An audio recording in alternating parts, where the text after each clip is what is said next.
Let me go! Help! Blindfolded and hanging upside down in a blizzard, left to die by the very man he trusted most. Officer Carter was all alone, miles from help. But through the storm, his K-9 partner wasn't just tracking a scent. He was about to unravel a conspiracy that would shake the entire department. The engine of the patrol SUV was a low, steady rumble against the growing silence of the mountains. Outside, the Bitterroot Range of Montana clawed at a bruised purple sky, its peaks already dusted with the promise of a heavy snow. Officer Ben Carter drove with a quiet focus, his hands steady on the wheel, his gaze sweeping across the vast, lonely landscape of pine and rock. He was a man in his mid-30s, built with the lean, durable muscle of someone whose work was his life. His jaw was sharp, and his dark brown hair was trimmed short. But a weariness lived in his gray eyes, a shadow that had nothing to do with the fading light.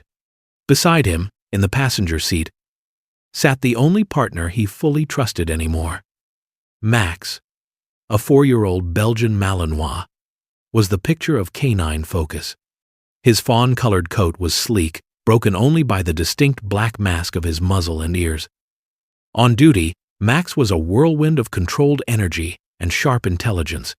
But now, with the day winding down, he was calm, his head resting on the center console. His intelligent, amber eyes fixed on Ben. The dog's presence was a warm, living anchor in the cold, empty space left behind 2 years ago. Ben's thoughts drifted, as they often did in these quiet moments, to his former partner, David. They had shared this truck, this silence, this same biting mountain air. But their silence had been filled with easy camaraderie, with a kind of understanding that didn't need words. Now, the silence was just silence, made bearable only by the soft breathing of the dog beside him. David's death during a botched raid had shattered more than just a partnership.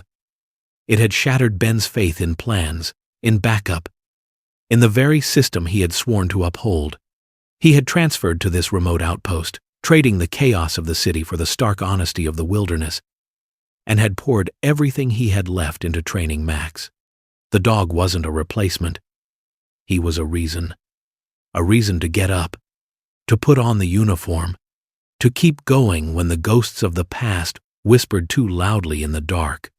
Their current case felt like chasing more ghosts. For months, a sophisticated poaching ring had been operating in the national forest, targeting the region's protected gray wolves. They were ghosts, leaving behind nothing but a few spent shell casings and the eerie silence where a pack once roamed. They moved like professionals, evading patrols and trail cameras with an efficiency that screamed of inside knowledge. It was a frustrating, thankless investigation, and Ben felt like he was constantly one step behind. His only source of reliable guidance was Chief Ranger Wallace. The radio crackled to life, pulling Ben from his thoughts. "Dispatch to Carter, you there?" Ben picked up the handset. "Carter here." "Go ahead." The voice that came through was calm and authoritative, a voice that had commanded respect in this valley for 30 years. "Ben, it's Wallace.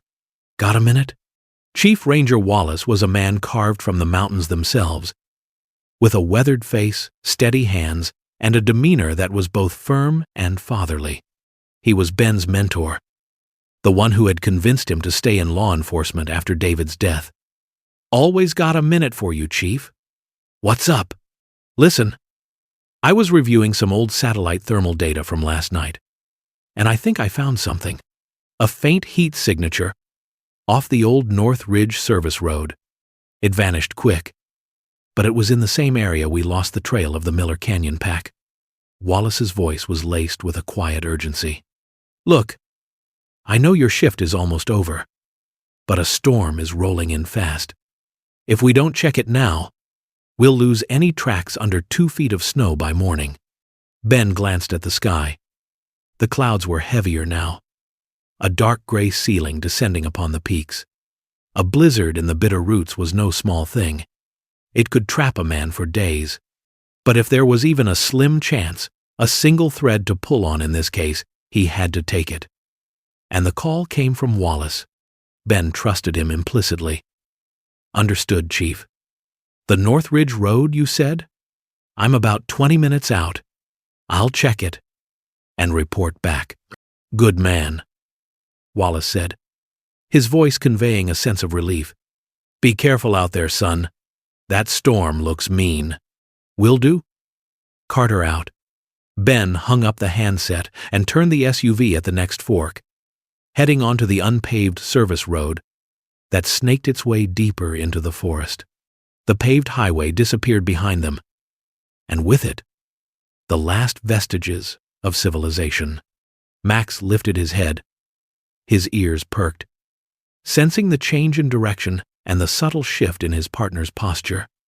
The first snowflakes began to fall, large and wet, melting against the windshield. Within minutes, they became a swirling, hypnotic curtain of white, reducing visibility to just a few feet ahead of the vehicle. The world dissolved into a blur of ghostly trees and thickening snow. Ben leaned forward, his eyes straining to see the path, unaware that with every turn of the wheels, he was driving deeper into a perfectly laid trap, a trap set by the one man he trusted most in the world. The world had dissolved into a maelstrom of white. The Northridge Service Road, barely a path to begin with, had vanished under the blizzard's assault. Suddenly, a dark shape loomed out of the swirling snow directly in front of them, a massive fallen pine blocking the entire road. Ben swore and wrenched the wheel hard to the right. The SUV's tires spun uselessly on a patch of black ice hidden beneath the fresh powder. For a heart-stopping second, the vehicle seemed to hover, weightless, before the laws of physics took hold with brutal force. It slid off the edge of the road, tipping into a sickening roll down a steep, snow-choked embankment. The world became a violent, chaotic tumble of crunching metal, shattering glass, and the suffocating pressure of the airbag deploying. Then, there was only darkness, a profound and absolute black. Consciousness returned not as a light, but as a feeling. The first was the cold, a deep, invasive chill that seemed to seep directly into his bones. It was sharpest on his neck and face, where the wind sliced at his exposed skin.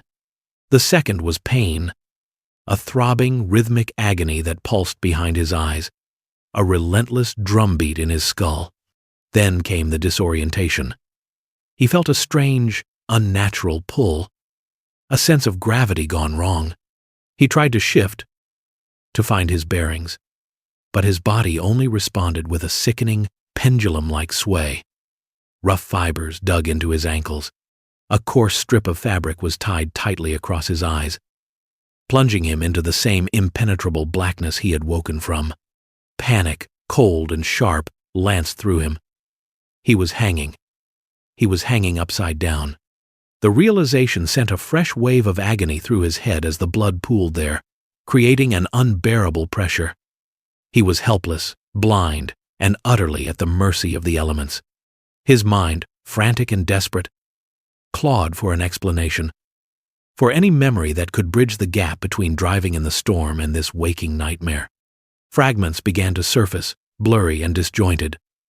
The groan of twisted steel, the sharp, acrid smell of gasoline and antifreeze mixing in the snow. Then a shape, a figure wrenching open the driver's side door.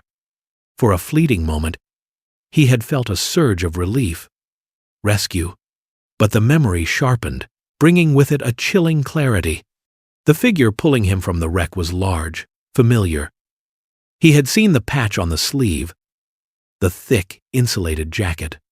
He had tried to speak, to ask what happened, but a blunt, searing pain had exploded at the base of his skull, and the world had vanished once more. And then the final, damning image clicked into place. Just before the blackness took him, he had seen the face leaning over him. It was not the face of a rescuer.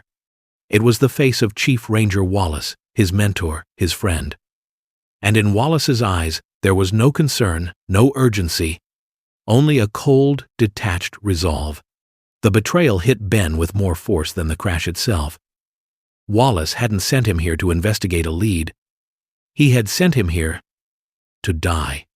The trust Ben had placed in him, the respect he had held for him, all of it was a lie, a carefully constructed trap that had just snapped shut. The cold of the blizzard was nothing compared to the ice that now flooded his veins. Miles away, in the mangled remains of the patrol SUV, another life stirred. Max whimpered, his body trembling amidst the shattered glass and deployed airbags. He blinked, his vision swimming. A sharp pain radiated from his left flank, where a jagged piece of metal from the dashboard had torn through his thick coat and into the muscle beneath. He tried to stand, but his legs were unsteady. He whined again. A low, mournful sound, not for his own pain, but for the profound emptiness in the vehicle. Ben was gone. The scent of his partner was faint, nearly erased by the overwhelming smell of fuel and the sterilizing cold of the storm. But it was there. That single, essential scent was all the motivation the dog needed. Ignoring the fire in his side, Max began to move. He scrambled over the twisted center console, squeezing his body through the shattered frame of the passenger side window. He tumbled out into the deep snow, his injured leg buckling for a moment before he found his footing. He stood in the heart of the blizzard, a lone, determined figure against the fury of the elements, shaking the snow and glass from his fur. He lifted his nose to the wind, his nostrils flaring as he sifted through the chaotic scents. And then he found it, a fragile thread of a trail, leading away from the wreck and up into the white wilderness. With a low growl of determination, Max took the first painful step, his body a testament to a loyalty that no storm could ever extinguish. Time ceased to have meaning. For Ben, there was only the throbbing prison of his own skull, the biting cold, and the terrifying rhythmic sway of his own helpless body. The world had been reduced to a universe of pain and darkness, and he was beginning to drift away from it, a faint sense of resignation settling over him like the snow. He thought he heard a sound, a low whine cutting through the howl of the wind, but dismissed it as a hallucination, a final trick of a mind starved of oxygen and hope. But then he felt it, a wet, warm touch against his dangling frozen fingers. Then a solid, living warmth pressed against his head and shoulder. His heart hammered against his ribs. It was real. A soft bark, more of a questioning whimper, echoed close to his ear. Max? The name was a cracked, barely audible whisper, lost almost immediately to the storm. But the dog heard it. Max whined again, a sound of profound relief, and pushed his body closer, a desperate attempt to shield his partner from the wind and share what little warmth he had. In that moment, hanging blind and inverted between life and death, Ben Carter was not alone, and that was enough to reignite the will to live. Max seemed to understand the situation with an intelligence that went beyond training. He knew his presence was not enough. The rope was the enemy. He backed away from Ben, barking once as if to say, "Wait for me," and then vanished back into the swirling white. A new kind of fear seized Ben, the fear of abandonment. But he clung to the fading warmth on his skin, a testament to his partner's promise. The dog's journey through the blizzard was a trial of instinct and agony. The gash in his side throbbed with every step, but he pushed on, driven by a singular purpose. He found the wreck of the SUV, a half-buried metal carcass, and located what he was looking for, the multi-tool that had flown from the glove compartment during the crash. He clamped his jaws around the cold, hard steel and retraced his steps, a loyal soldier returning with the instruments of salvation. He dropped the tool in the snow near Ben's head. The struggle that followed was a symphony of desperation. Ben, his arms screaming from the unnatural position, had to swing his body, using momentum to try and reach the ground. His numb, clumsy fingers brushed against the snow, searching blindly. Max, understanding, pushed the tool with his nose until Ben's hand finally closed around it. The cold metal was a shock, but it was real. Getting a grip was one battle, opening it was another. With fumbling, frostbitten fingers, he worked at the tool, his breath coming in ragged, painful gasps. He dropped it once, a muffled curse escaping his lips as it vanished into the powder. Max immediately dug it out and nudged it back into his hand. Finally, with a painful click, the small knife blade emerged. He began to saw. The angle was impossible. His arms, screaming in protest, felt weak and useless. The rope was thick and frozen, and for every inch he managed to fray, the knife seemed to slip, his muscles threatening to give out completely. He could feel his strength failing, the blackness at the edge of his consciousness creeping back in. He was not going to make it. Max watched, a low growl of frustration rumbling in his chest. He saw the blade slow, saw his partner's body sag with exhaustion. His mission changed. He was no longer a retriever, he was a rescuer. He lunged at the tree trunk, his eyes fixed on the thick, complex knot that held the entire rope system together. He clamped his powerful jaws around the frozen fibers, ignoring the splinters that pricked his gums. He shook his head violently, his paws digging into the snow for leverage, his injured body straining with every ounce of his strength. It became a desperate, parallel effort. Above, the faint, weak scrape of metal on rope. Below, the furious, tearing sound of a dog's raw determination. Ben felt a slight give in the rope and, sensing a change, he put the last of his energy into one more pull of the knife. At that exact moment, Max gave a final, mighty heave, his entire body wrenching backward. With a sudden, sharp crack, the knot gave way. The world lurched. Ben fell, a dead weight dropping from the sky. He crashed into a deep snowdrift with an impact that knocked the last breath from his lungs. For a moment, there was only a universe of white and a new explosive pain in his back and shoulders. But he was on the ground. He was free. He lay there, gasping, as Max frantically licked his face, his whines, a song of victory and concern. He had been left to die in the ice, but loyalty had called him back from the brink. Back at the Bitterroot County Sheriff's Station, the world was warm and quiet, a stark contrast to the blizzard raging outside the windows. Here, the air smelled of stale coffee and wet wool.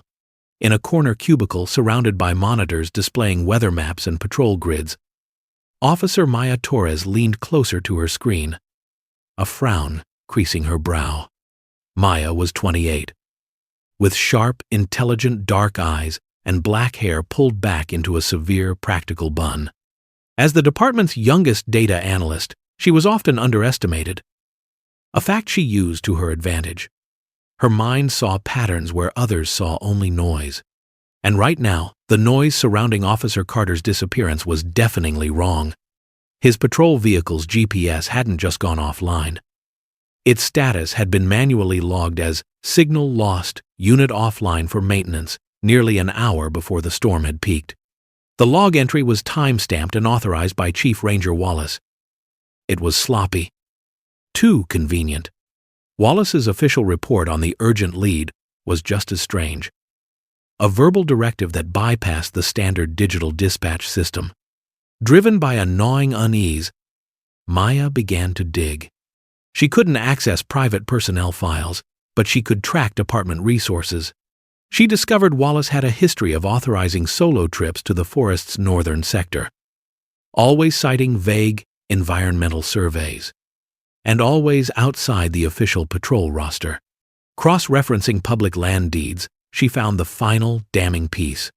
The parcels of land adjacent to those sectors had recently been purchased by a shell corporation whose financial trail, after 3 layers of obfuscation, led back to a private bank account. An account that had seen a series of large anonymous cash deposits. An account belonging to Chief Ranger Wallace. Her blood ran cold. It wasn't just a leak. The rot came from the very top.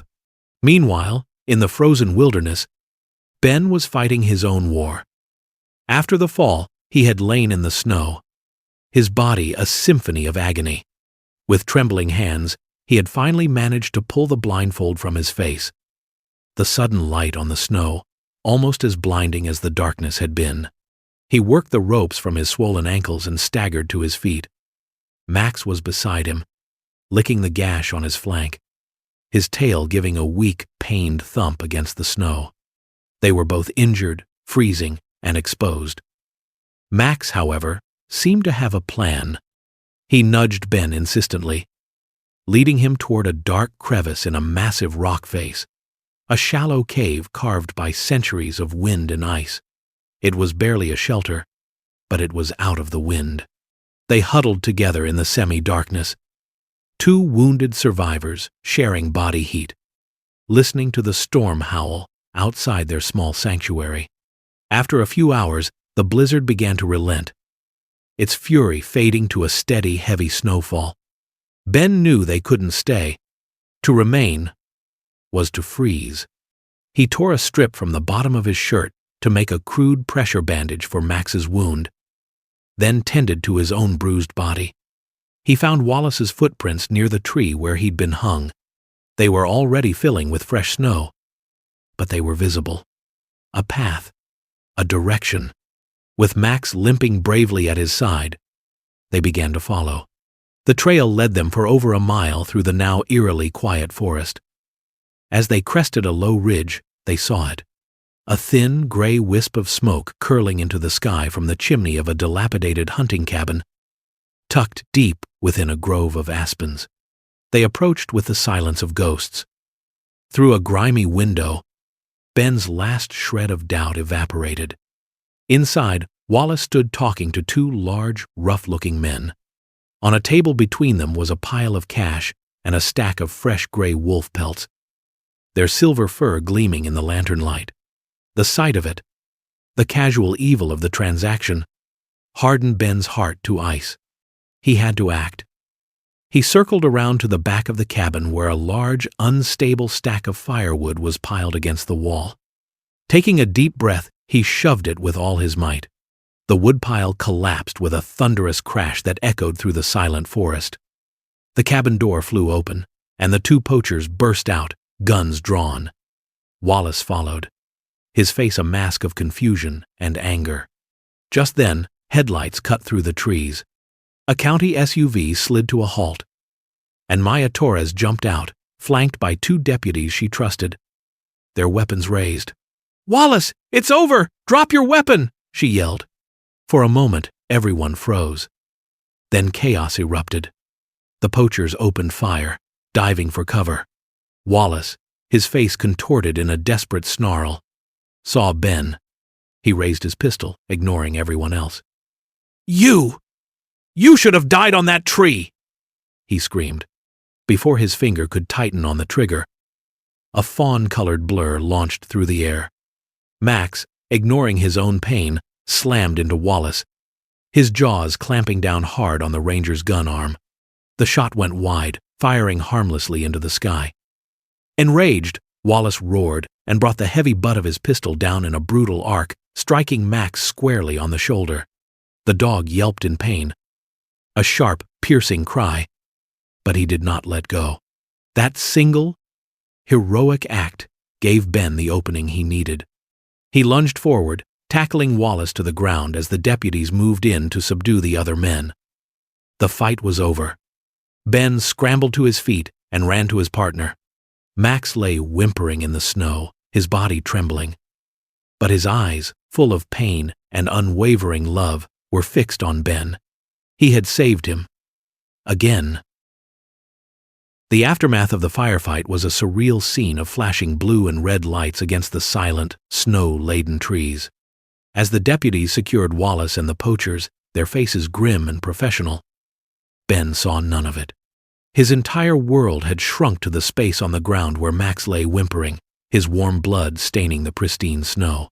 Ben gently pressed a clean gauze pad from his medkit against the dog's shoulder, murmuring soft words of reassurance. his voice thick with emotion. When the time came to leave, he refused to ride in a separate vehicle. He climbed into the back of the SUV, cradling Max's head in his lap for the entire bumpy ride down the mountain, never once taking his eyes off his partner. Wallace said nothing as he was led away in handcuffs. The arrogant, fatherly mentor was gone, replaced by a hollowed-out old man, his face a mask of bitter defeat. Their eyes met for a final, fleeting moment.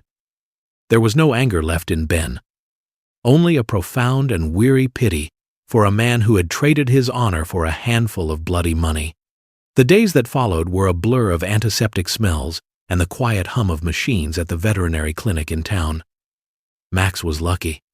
The blow from the gun had caused a deep bone bruise and torn muscle, but had missed breaking his shoulder by less than an inch. Combined with the gash from the car crash, he was weak and in pain, but he was a survivor. Ben never left his side. He slept on an uncomfortable plastic chair next to Max's kennel, waking every time the dog stirred. He was there to hand-feed him when his appetite returned, to help the vet change his bandages, and to just sit, his hand resting on Max's fur. A silent, constant presence that willed his partner back to health. A month later, Ben sat in a polished oak office facing the county sheriff, a portly man with kind eyes named Sheriff Miller. The evidence Ben had secured, combined with Maya Torres's brilliant data work, had been more than enough. Wallace's poaching ring was completely dismantled, and he was facing a long list of federal charges. Ben, what you and your K9 did out there was nothing short of heroic, Sheriff Miller said, his voice sincere. The department wants to recognize that. We've approved a promotion for you. Detective. Plainclothes. It's a desk, mostly. Safer. You've earned a break from the front lines. Safer that. Safer. Safer. You've earned a break from the front lines. Ben looked out the window at the distant snow-capped peaks of the Bitterroots. 2 years ago, he would have taken the offer without a second thought. But the man who had been left to die on that mountain was not the same man sitting in this office. I appreciate that, Sheriff. I really do, Ben said, his voice calm and steady. But I have to respectfully decline. He pushed a thin folder across the polished desk. The sheriff opened it, his eyebrows raising as he read the title on the first page, Bitterroot Wilderness K9 Search and Rescue Unit. A proposal. Surviving what I survived. Ben continued, his gaze returning to the sheriff. It taught me something. It taught me how vast and indifferent that wilderness can be, and how quickly a person can be lost to it. Max didn't find me with a GPS or a radio. He found me with instinct, with loyalty. There are hikers, skiers, children who get lost out there every year. They need more than just a standard patrol. They need a specialized team. He laid out his vision. A dedicated unit led by him and Max, trained specifically for wilderness tracking and rescue operations in the most extreme conditions. Their job would not be to chase criminals, but to find the lost, to be the beacon of hope for families waiting by the phone. Max isn't done, Ben finished. He's just getting started. And so am I. 3 months later, spring had claimed the mountains. The deep snows had melted, feeding rushing creeks and revealing a carpet of vibrant green grass and wildflowers. The air was warm, alive with the scent of pine and damp earth. On a high ridge overlooking the entire valley, Ben Carter stood and watched the sun crest over the eastern peaks, painting the sky in hues of orange and gold. Beside him, Max sat, his ears perked, his gaze alert. A faint scar was visible on his shoulder beneath his fawn coat, and he walked with a slight, almost imperceptible limp, but his tail was high, and his eyes were bright. They were no longer officer and K9, but partners, guardians. Ben took a deep breath of the clean mountain air. The ghosts of the past were finally quiet. The storm had passed, and in its wake, it had washed away the old pain and left behind a new, clear purpose. He reached down and rested his hand on Max's head, feeling the familiar, steady warmth. Together, they watched the dawn of a new day, silent sentinels at their post, protectors of the wild and keepers of second chances. It is often in the heart of the harshest winter that we discover the truest warmth, the kind of loyalty that doesn't need words to be understood. The story of Ben and Max is a testament to this unbreakable bond, a powerful reminder that even when we feel lost, we are never truly alone. If their journey has touched your heart, help us share their light so it may warm others. By subscribing to Voice of Pause and sharing this video, you become part of our mission to ensure that such incredible tales of courage and devotion are never forgotten.